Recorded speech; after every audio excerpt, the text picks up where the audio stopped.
Quand on regarde l'histoire, on se rend compte que la génération antérieure a beaucoup œuvré pour la libération du continent noir.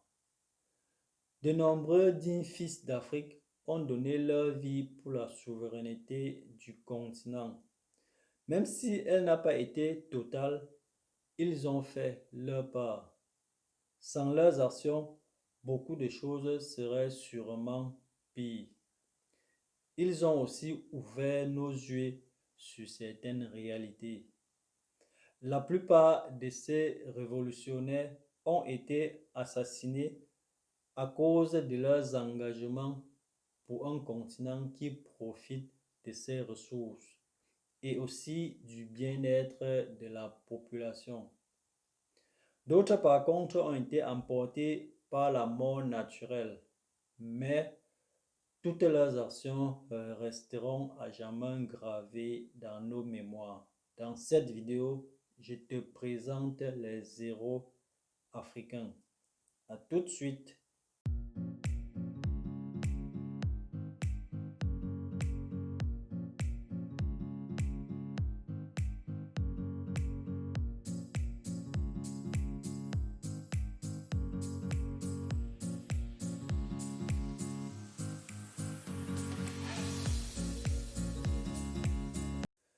Salut, j'espère que tu vas bien. Moi, c'est Vitris Tafokam. Ici, on parle de ton développement et celui de ton peuple. Si tu es nouveau, abonne-toi sur la chaîne et active aussi la cloche de notification pour les prochaines vidéos. Let's go! Comme je disais à l'introduction, ils sont nombreux à avoir payé avec leur vie parce qu'ils avaient les ambitions d'offrir au continent noir plus de souveraineté pour que mon peuple ait une bonne qualité de vie. Ils sont certes nombreux, mais je vais citer juste 6 qui, à mon avis, devraient être en avant-plan. Je commence par les héros d'hier dont les actions sont encore fraîches dans nos mémoires. Robert Mugabe. Le président Robert Mugabe est un héros de l'indépendance de son pays, le Zimbabwe. Il a sorti son pays d'un apartheid qui n'avait pas de nom. Après plusieurs années d'exil au Ghana, il s'inspire du panafricanisme du président Kwame Nkrumah. Pour l'obtention de l'indépendance du Zimbabwe, il a bouté les Britanniques dehors par les armes. Robert Mugabe a piloté une réforme agraire pour rétrocéder les terres que possédait une minorité anglaise aux ayants droit. Ses actions et ses prises de parole au sommet de l'Union africaine ne posent aucun doute sur son panafricanisme. L'homme s'est éteint le 6 novembre 2019 à l'âge de 95 ans. Même comme le prédécesseur va par la suite indemniser les fermiers blancs pour alléger l'embargo qui pesait déjà sur l'économie du pays. Lui, le panafricaniste Mugabe, avait déjà posé l'acte salutaire. Il a d'ailleurs fait ce que le voisin sud-africain n'a pas pu faire, même sur le règne de Nelson Mandela, qui a d'ailleurs reçu le prix Nobel de la paix en 1993.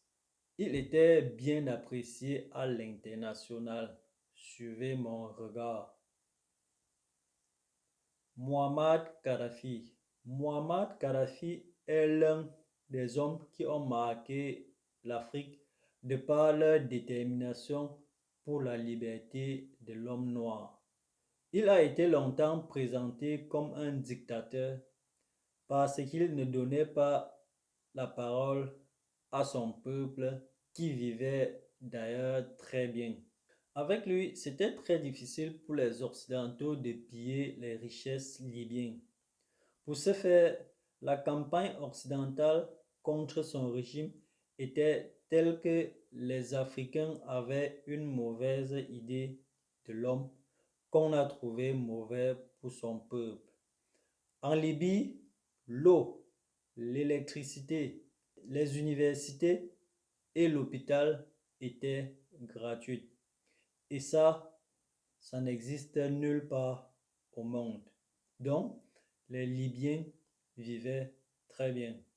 Et comme la Libye avait le pouvoir économique, le guide pouvait dire tout haut ce que d'autres n'osent pas pour éviter les conséquences économiques. Sur le continent, le guide a toujours milité pour le panafricanisme, un promoteur de l'unité africaine. Il avait des gigantesques projets qui devaient faire du FMI et de la Banque mondiale des persona non grata en Afrique. Son pays sera bombardé et il est assassiné en 2011 au nom d'une certaine liberté, sur l'ordre des Occidentaux. L'homme s'est éteint avec des projets en faveur de l'Afrique.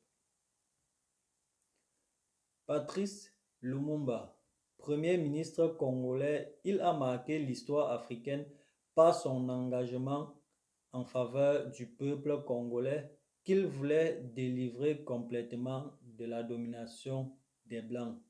Malgré les efforts de ce digne fils d'Afrique, le Congo ne profite pas toujours ou pas totalement de ces nombreux minerais très sollicités par les industries de téléphonie. Des minerais très rares qu'on retrouve uniquement dans le Nord Kivu, ce qui explique aussi l'instabilité dans cette zone. Il s'engagea aussi en faveur du panafricanisme. Et comme le blanc sait bien le faire, Patrice Lumumba a été assassiné sur ordre du colonisateur en 1961.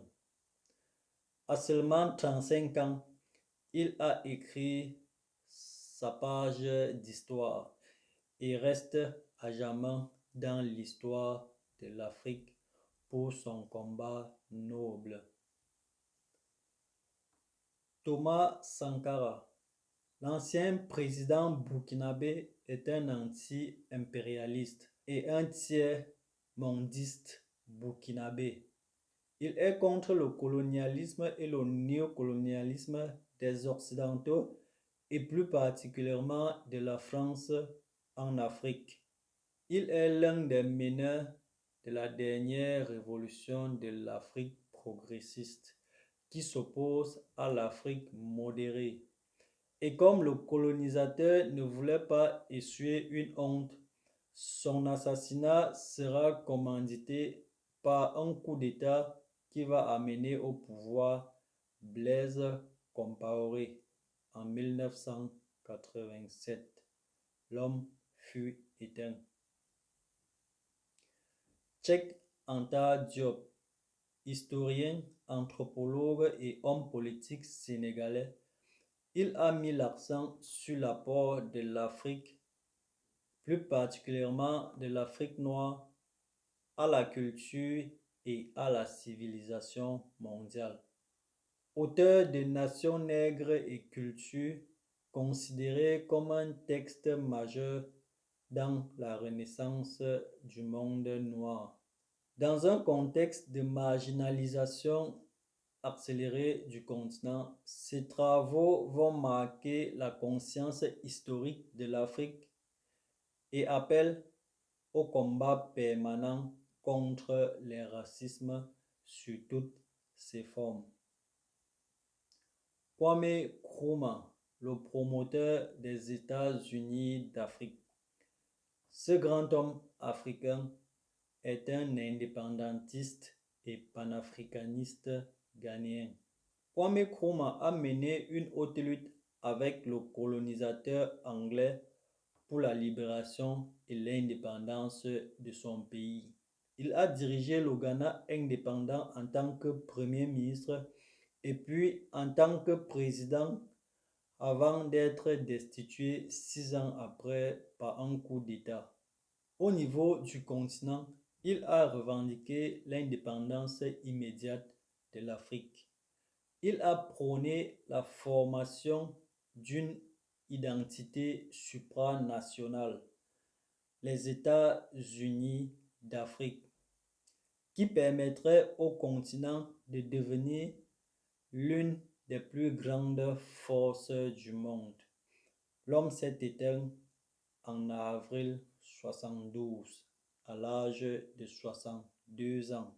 À côté de ces héros africains, on a aussi des héros nationalistes qui se sont battus pour les indépendances dans leur pays.